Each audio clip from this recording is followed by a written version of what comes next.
Alam Minangkabau terdiri dari 3 luak. Pertama luak nantuo, lambang kucing warnanya kunyang. Kucing itu binatang lihai, tinggi pengaruh bawi-bawa kunyang pertanda kemenangan.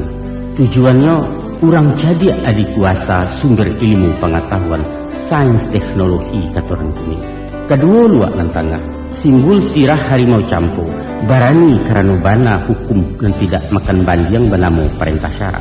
Kala Allah tajam punado tinggal di bawah menyampaikan, adat Allah syarat punado tinggal di awak memakaikan.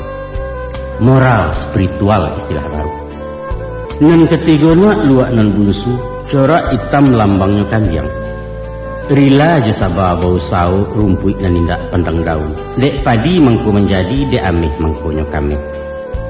Mengecek iyo je pitih, bajalan tantu jo kain, karajo tantu je nasi. Ekonomi bahasa canggihnya.